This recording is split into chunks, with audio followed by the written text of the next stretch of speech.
გამშვიდობისა, კიდევ ერთხელ თქვენ უყურებთ გურიერს 9 საათზე. საკონსტიტუციო სარჩელი როგორც რადიკალიზმის დასრულება ქვეყანაში. თემაზე ერთ-ერთი ტელეკომპანიის პირდაპირ ეთერში პრემიერ-მინისტრმა ისაუბრა. ირაკლი კობახიძის განმარტებით, ქვეყანაში იწყება პროცესი, რომელიც სრულფასოვანი დემოკრატიული სისტემის ჩამოყალიბებასთან არის დაკავშირებული. პრემიერის თქმით, რომ არა რევოლუციის მოწყობის მცდელობები ქვეყანა ახლა გაცილებით წინ იქნებოდა. ეს იქნება სწორედ რომ დემოკრატიული სისტემის ჩამოყალიბების დასაწყისი. ჩვენ მთელი ამ წლების განმავლობაში ვერ შევძელით საქართველოში სრულფასოვანი ჯანსაღი დემოკრატიული სისტემის ჩამოყალიბება, სწორედ ამ რადიკალიზმის გამო, რომელსაც აღუვებენ კონკრეტული პოლიტიკური ძალები. ესენი არიან ის პოლიტიკური ძალები, რომლებიც მოქმედებენ გარე ძალების კარნახით, მათ არ აქვთ საკუთარი დღესასრიგი, ისინი არ მუშაობენ ქართულ ხალხთან, ერთადერთი ვისთანაც მუშაობენ, ესენი არიან საკუთარი ასე ვთქვათ, ხელმძღვანელები ქვეყნის გარეთ და საბოლოო ჯამში მათი მთავარი დავალება არის ქვეყანაში რადიკალიზმის გაღვივება. რადიკალიზმის პირობებში, რა თქმა უნდა, ვერც ერთ ქვეყანაში ვერ შედგება ჯანსაღი დემოკრატიული სისტემა. აქედან გამომდინარე, რადიკალიზმის დასრულება იქნება სწორედ დასაწყისი იმ პროცესისთვის, რომელიც დაკავშირებულია ქვეყანაში ნამდვილი ჯანსაღი სრულფასოვანი დემოკრატიული სისტემის ჩამოყალიბებასთან. და სწორედ ამ პასუხისმგებლობით მოქმედებ ჩვენ. ეს არ არის ჩვენი სუბიექტური ინტერესი. თქვენ ხედავთ, რომ ამ წლების განმავლობაში უკვე 13 წელია ჩვენ 10 არჩევნები მოვიგეთ ზედიზედ, სწორედ ამ პოლიტიკურ ძალასთან, რომლის აკრძალვაზეც არის დღეს საუბარი. როდესაც შენ ერთადერთი ოპონენტი არის სრულად გაცვეთილი პოლიტიკური ძალა, რა თქმა უნდა, ეს შანსებს გიზრდის მართლ პარტიას. ეს არ არის სუბიექტური ინტერესი. ჩვენ გვამოძრავებს ობიექტური ინტერესი. 9.7% იყო საშუალო წლიური ზრდა ბოლო წლების განმავლობაში. 9.7-ის მაგივრად შეიძლება ყოფილიყო მაგალითად 12.7%, რომ არ ყოფილიყო, წარმოიდგინეთ ამ წლების განმავლობაში რევოლუციის მოწყობის 5 მცდელობა. მაგრამ ეს რადიკალიზმი, რა თქმა უნდა, არ გვაძლევს მაქსიმალური შედეგების მიღწევის საშუალებას. ამიტომ ქვეყანა უნდა დავასვენოთ. ქვეყანა უნდა დავასვენოთ ამ რადიკალური პოლიტიკური ძალისგან, რასაც ქვია კოლექტიური ნაცმოძრაობა და ზუსტად ამას ემსახურება ეს სარჩელი. აქვე მთავრობის მეთაური პარტიების აკრძალვასთან დაკავშირებულ სარჩელზე ევროკომისიის პრეს-სპიკერის განცხადებას გამოეხმაურა და მას მარტივი სპეკულაცია უწოდა. ანიტა ჰიპერი თვლის, რომ აღნიშნული ნაბიჯი საქართველოს დემოკრატიასა და ევროკავშირს აშორებს. რატომ წერია მაშინ პრაქტიკულად ყველა ევროპული ქვეყნის კონსტიტუციაში, რომ შეასრულებელია პარტიების აკრძალვა. შიშრები არიან თუ რატო ჩადეს ეს მექანიზმი? ხო, ნახეთ რა მარტივი აფასიანი სპეკულაციებია. ხო, კიდევ ერთხელ მოლდოვაში აიგრძალა, არავითარი სპეკულაციები არ მოყვა, არც არავითარი განცხადებები, უკრაინაში აიგრძალა, არც იქ, მაგრამ ჩვენთან ახერხებენ სპეკულირებას, რაც ძალიან დასანანია სამწუხარო, ეს აჩვენებს, რა თქმა უნდა, კიდევ ერთხელ ევროპული ბიუროკრატიის სახეს. ხო, მარტივი სპეკულაცია ეს, რაღაც არითმეტიკული სიმარტივით მტკიცდება ის, რომ მარტივად ამ შემთხვევაში ისპეკულირა ევროკომისიის პრეს-სპიკერმა, ხო? ეს რო იყო შიშის გამოხატულება, მაშინ გამოდის, რომ ყველა ევროპული ქვეყანა არის მშიშარა და ამიტომ უწერიათ პარტიის აკრძალვის მექანიზმი კონსტიტუციებში. ყველა მიცის, რომ ნაცმოძრაობას ფარველობდნენ ევროპულ ბიუროკრატიაში, თავის როსე ამერიკულ ბიუროკრატიაში. ამას ხალხი მიჩვეულია, მაგრამ ასეთი პირდაპირი სახის ჩვენება, თვითილუსტრაცია, ნაცმოძრაობაზე გადაფარება, ეს მე მგონი მაინც არ უნდა მოვუდეთ ამ ძალებს ევროპულ ბიუროკრატიას გულისხმობ. ნახოთ დანარჩენი როგორ განვითარდება პროცესები, მაგრამ ჩვენ ვართ პასუხისმგებელი საკუთარი ხალხის წინაშე და საკუთარი სახელმწიფოს წინაშე. ტექნიკური პროცედურები დასრულებულია. 3 პარტიის აკრძალვის მოთხოვნით სარჩელი საკონსტიტუციო სასამართლოში უახლოეს პერიოდში შევა. სარჩელზე არსებული ხელმოწერების ავთენტურობა პარლამენტმა გუშინ დაადასტურა, რითაც 88 დეპუტატს სასამართლოში სარჩელის წარდგენის უფლება ოფიციალურად მიეცა. ნაციონალური მოძრაობის ახალისა და ლელოს არაკონსტიტუციურად გამოცხადების საკითხი სასამართლომ წარმოებაში მიღებიდან 9 თვის ვადაში უნდა გადაწყვიტოს. ამ ჩამონათვალში ლელოს მოხვედრას უსამართლოდ მიიჩნევენ გახარიას გუნდში. გაუგებარია ეს არგუმენტები, რაც მათ მაგალითად მოყავთ ლელოს მიმართ. სულწრაფად გაუგებარია რის საფუძველზე შეიძლება აღძრას სარჩელი საკონსტიტუციო სასამართლოში ლელოს წინააღმდეგ ეჭვმეპარება იმაში, რომ ოცნებას მართლაც სურს გააუქმოს, ასე ვთქვათ, თუ აკრძალოს ნაციონალური მოძრაობა, რადგან სწორედ ნაციონალური მოძრაობის შიშის ფაქტორით იგებს ოცნება ყველა არჩევნებს. პრაქტიკულად ისტორიული პოლიტიკური პროცესი დაიწყო, რომელიც იმედი მაქვს, რომ საკონსტიტუციო სამართლოს გადაწყვეტილებით, დადებით გადაწყვეტილებით დასრულდება და ერთხელ და სამუდამოდ ამ ქვეყანაში აიგზალება ისეთ პოლიტიკური პარტიების ფუნქციონირება, რომელმაც არა მხოლოდ მმართველობის დროს, არამედ ოპოზიციაში ყოფნის დროსაც პრაქტიკულად ძირი გამოუთხარეს საკუთარ სამშობლოს, როგორც ტერიტორიული მთლიანობის ხელყოფის, ასევე ადამიანის უფლებების დარღვევისა და სხვადასხვა მავნე პოლიტიკური პროცესის წამოწყების კუთხით. სანქციების საკითხებში ევროკავშირის სპეციალური წარმომადგენლის წერილს საქართველოს მთავრობის მიეხმიანებიან მმართველ გუნდში. მათი განმარტებით მსგავსი განცხადება ამ თემაზე პირველი არაა და სასიამოვნოა, როდესაც საქართველოს ქმედებას ევროკავშირიდან ობიექტურად აფასებენ. შეგახსენებთ ღია წერილში, რომელიც გუშინ გავრცელდა დევიდ ოსალივანმა საქართველოს მთავრობას უმაღლეს დონეზე გამოხატული ერთგულებისა და უკვე გადადგმული ნაბიჯებისთვის, რათა არ მოხდეს ევროკავშირის მიერ რუსეთის მიმართ დაწესებული სანქციების გვერდის სწავლა, მადლობა გადაუხადა. ეს პირველი განცხადება არ არის ამ თემაზე.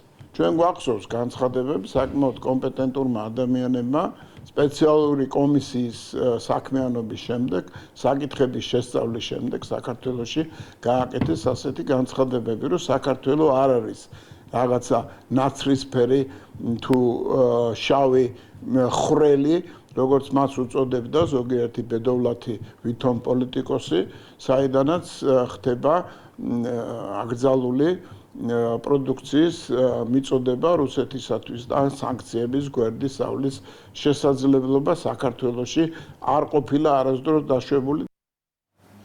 ამ წუთებში უზბეკეთის ისტორიულ ქალაქ სამარყანდში იუნესკოს გენერალური რიგით 43-მე კონფერენცია იწყება.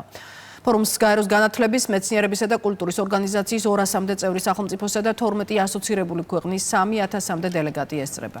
მათ შორის არის საქართველოს დელეგაციაც საგარეო საქმეთა მინისტრის ხელმძღვანელობით. კონფერენციის მონაწილეებს მაკა ბოჭორიშვილის სიტყვით ხვალ მიმართავს. ვიზის ფარგლებში დაგეგმილია მისი შეხვედრა სხვადასხვა ქვეყნის საგარეო საქმეთა მინისტრებთან. უზბეკ კოლეგასთან აუდიენცია უკვე შედგა. ხვალვე ბოჭორიშვილი ოფიციალურად გახსნის ქართულ კუთხეს სამარყანდში დაგეგმილია სხვა ღონისძიებებიც, რომლის მიზანიც ქართული კულტურის პოპულარიზაცია.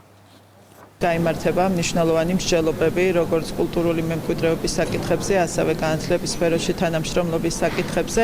საქართველოსთვის, რა თქმა უნდა, მნიშვნელოვანი პლატფორმაა, გამომდინარე ჩვენი მდიდარი კულტურული მემკვიდრეობიდან, რომელიც ასევე იუნესკოს მემკვიდრეობაც არის, რა თქმა უნდა, ჩვენთვის მნიშვნელოვანია, რომ სწორედ ეს კულტურული მემკვიდრეობა, ის რაც საქართველოს გააჩნია, ის სიმდიდრე იყო სათანადოდ წარმოჩენილი. ჩვენთვის ეს კარგი შესაძლებლობა იყო იმისთვის, რომ ქართული კულტურული მემკვიდრეობის შესახებ მეტი ინფორმაცია მიგვეწოდებინა როგორც საერთაშორისო საზოგადოებისთვის, ასევე უზბეკური საზოგადოებისთვის და სწორედ ამ ფარგლებში გაიმართება ქართული კულტურის დღეები.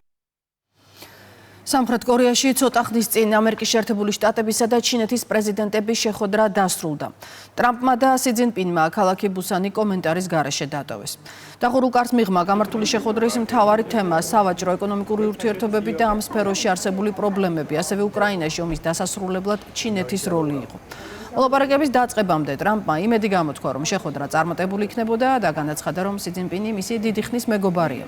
განცხადება გააკეთა ჩინეთის ლიდერმაც. მან ჟურნალისტებს უთხრა, რომ მსოფლიოს უდიდესი ეკონომიკები დრო-დადრო უთანხმოებას აწყდებიან, რაც მისი განმარტებით ნორმალურია. მოლაპარაკებაში მონაწილეობდნენ ორი ქვეყნის მთავრობათა წარმომადგენლებიც. სი ძინპინთან დღევანდელი შეხვედრის დაწყების წინ დონალდ ტრამპმა განაცხადა, რომ პენტაგონს მან ბირთვული იარაღის გამოცდის განკარგულება მისცა.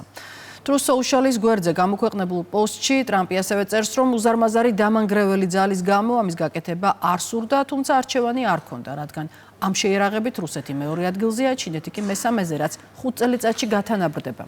შეგახსენებთ, რომ ბოლო დღების განმავლობაში ვლადიმერ პუტინმა ბირთვული ძრავით აღჭურვილი ფრთოსანი რაკეტის, ბურევესტნიკისა და პოსეიდონის ტიპის წყალქვეშა აპარატის გამოცდის შესახებ გამოაცხადა. ლუვრის ძარცვის ბრალდები დაკავებულები დანაშაულს აღიარებენ, ინფორმაციას პარიზის პროკურატურა ავრცელებს. ორივე ბრალდებული გასულ კვირას აიყვანეს. მათ წინასწარ პატიმრობა შეეფარდათ. პოლიცია ამ დრომდე ეძებს კიდევ 2 ეჭვმიტანილს. მსოფლიოს ერთ-ერთი უდიდესი მუზეუმი 19 ოქტომბერს გაძარცვეს. ამ დრომდე უცნობია რა ბედი ეწია ლუვრიდან წაღებულ მონარქებისა და ნაპოლეონის კოლექციის 8 ძვირფას ნივთს. მათი საერთო ღირებულება 88 მილიონ ევროდაა შეფასებული. თბილისში ავტომანქანის მიერ სახიფათო მანევრის შესრულების ფაქტზე საქმე აღიძრა. სამართალწარმოება ადმინისტრაციული კოდექსის დარღვევის 2 მუხლით მიმდინარეობს. ინციდენტი ცოტნე დადიანის ქუჩაზე 2 დღის წინ მოხდა, მაშინ როდესაც მე-10 სკოლის მოსწავლეები და მათი მშობლები სასწავლებლის დროულად აშენებასა და სწავლისთვის შესაფერისი ფართის გამოყოფას ითხოვდნენ. დროებით გადაიკეტა გზაც. მომხდარით უკმაყოფილო ერთ-ერთმა მძღოლმა ეგრეთ წოდებული დრიფტაობა დაიწყო. შემთხვევის ამსახველი კადრები სოციალურ ქსელში გავრცელდა.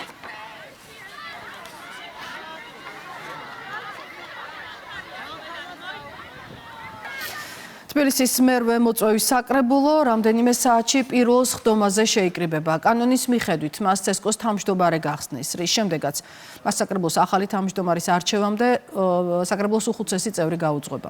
დღესვე ერჩევენ საკრებულოს თავმჯდომარეს, რომელიც დაასახელებს თავის მოადგილეებს, აერჩევენ კომისიის თავმჯდომარეებსაც.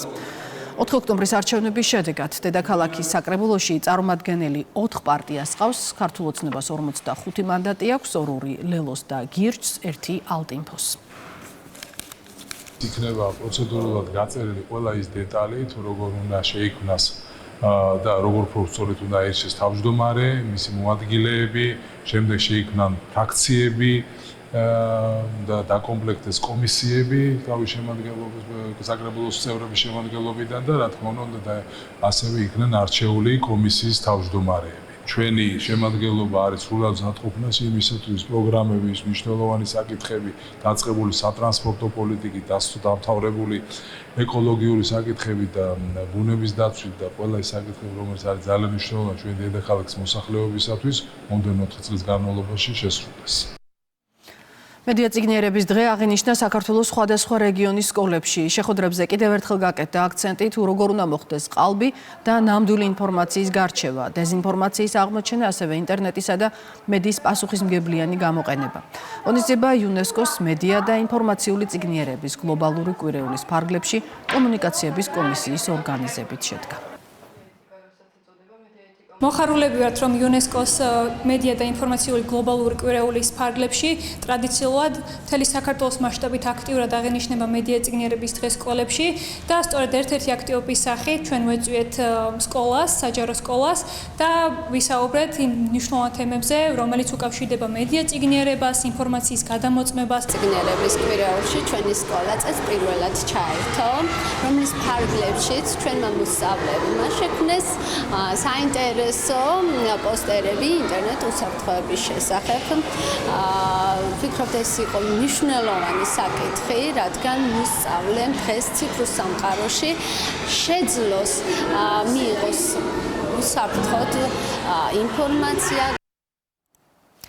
დღის ამბების ნახორცლად ჩვენს ვებგვერდზე რუსთავი 2.g შეგიძლიათ. კურიერი 9-ზე ამით დასრულებულია.